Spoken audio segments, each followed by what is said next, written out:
Bismillahirrahmanirrahim. Assalamualaikum warahmatullahi wabarakatuh.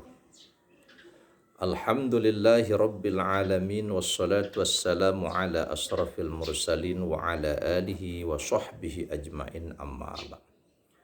Saudara hadirin ma'asyiral muslimin rahimakumullah. Bersyukur kita kepada Allah karena alhamdulillah pada hari ke-11 ini kita diberikan kesehatan, keafiatan, taufik dan hidayah oleh Allah. Itu adalah nikmat yang sempurna yang Allah berikan kepada hambanya, kepada kita yang berpuasa di musim corona ini. Mudah-mudahan Allah Subhanahu wa Ta'ala selalu membimbing kita dan tidak menyia-nyiakan amal ibadah kita yang kita kerjakan selama bulan suci Ramadan yang penuh berkah ini. Salawat dan salam kehadiran junjungan alam Nabi Muhammad sallallahu alaihi wasallam. Mudah-mudahan syafaat yang besar kita dapatkan berkat salawat yang selalu kita baca. Allahumma sholli ala sayyidina Muhammad wa ala alihi wa sahbihi ajmain. Saudara hadirin ma'asyiral muslimin rahimakumullah. Adapun yang akan kita bahas pada kesempatan yang singkat ini adalah masih seputar zakat mustahik atau penerima zakat. Sebelum kita jelaskan penerima zakat, tujuan zakat adalah dalam hadis yang diriwayatkan oleh Imam Abu Daud, yaitu zakat al-fitri tuhrotal lis-shaim, untuk mensucikan orang yang berpuasa. Dari apa? Minal lagwi, dari perkataan yang sia-sia, warrofasi, dan perbuatan yang kotor atau yang keji. Kita kadang-kadang berpuasa, melakukan dosa, salah lihat, salah dengar, salah pegang, salah melangkah, maka zakat fitrah itulah insya Allah yang akan menggantikannya atau menolong dan membantu kita. Hadirin ma'asyiral muslimin. Kemudian tujuan zakat kedua adalah wa tu'matal lil masakin, untuk makanan orang-orang miskin, orang yang berpuasa. Makanya zakat fitrah tidak boleh dipakai untuk bangun masjid, bangun pesantren, bangun tempat-tempat ibadah, tempat-tempat yang lain, kecuali untuk makanan orang-orang yang miskin. Maka dalam Al-Quranul Karim juga Allah Subhanahu wa Ta'ala menyebutkan ada 8 mustahik atau 8 yang berhak menerima zakat.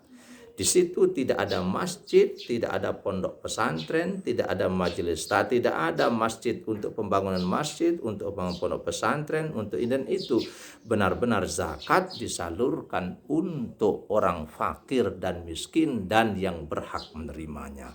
Allah Subhanahu wa Ta'ala berfirman dalam Al-Quran surah At-Taubah ayat 60, Bismillahirrahmanirrahim. Innamas shadaqatu, sungguhnya zakat yang wajib, yaitu zakat fitrah atau zakat mal, tujuannya adalah pertama lil fuqara'i, untuk orang fakir. Siapa fakir itu? Fakir itu adalah yang punya rumah, yang tidak punya rumah, atau punya rumah tapi penghasilan hari-hari tidak jelas dan tidak mencukupi.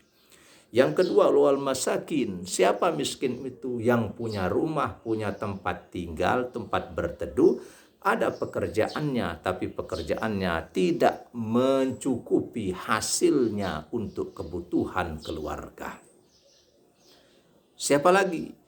Yaitu wal amilina 'alaiha, yang ketiga yaitu amil. Amil itu adalah petugas zakat untuk mengumpulkan, mendaftarkan, menyalurkan atau mendistribusikan zakat fitrah atau zakat mal tersebut.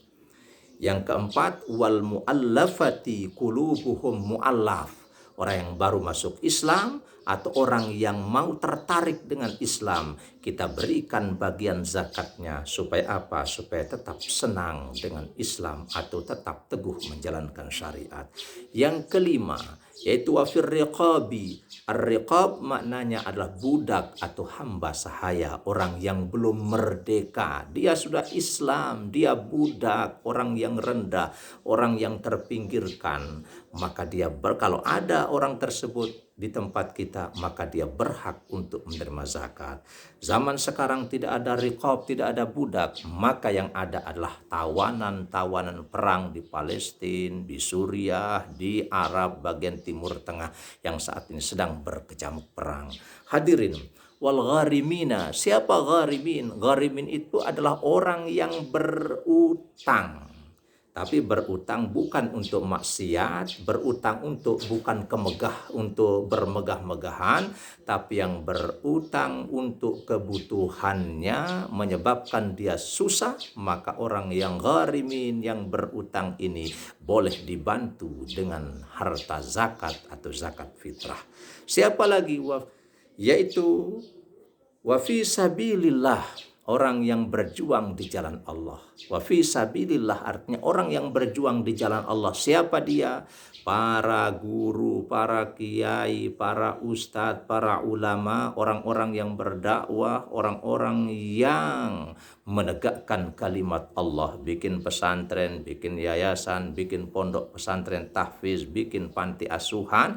Mereka adalah fi sabilillah, yang berjuang di jalan Allah, boleh menerima zakat dan boleh juga sebagai tempat langsung membayar zakat. Yang terakhir, wabnis sabil, ibnu sabil, yaitu orang yang sedang musafir dari Makapa ke Palu, dari Lombok ke Palu, dari Jawa ke Palu, tiba di Palu musim corona, nggak bisa ngapa-ngapain, habis bekal, rumahnya ada di kampung, istri keluarga ada, habis bekalnya di rantauan, maka inilah ibnu sabil. Bukan orang yang merantau tujuannya bermaksiat, bukan orang yang merantau tujuannya melaksanakan kemungkaran, tapi yang merantau untuk cari rezeki, yang merantau untuk menuntut ilmu, yang merantau untuk melaksanakan kebaikan, maka itulah yang dinamakan ibnu sabil.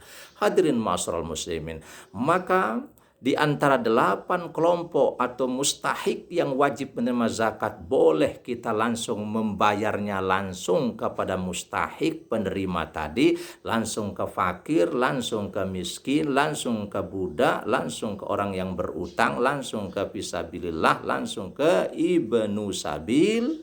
Dan kalau kita menginginkan keumuman supaya pemerataan zakat dalam satu daerah, satu kampung, maka diwakilkan oleh amil zakat. Maka amil zakat fungsinya mengumpulkan dan menyalurkan. Tidak boleh setelah dikumpul lalu harta zakat itu tidak dibagi kepada yang berhak menerima itu tadi.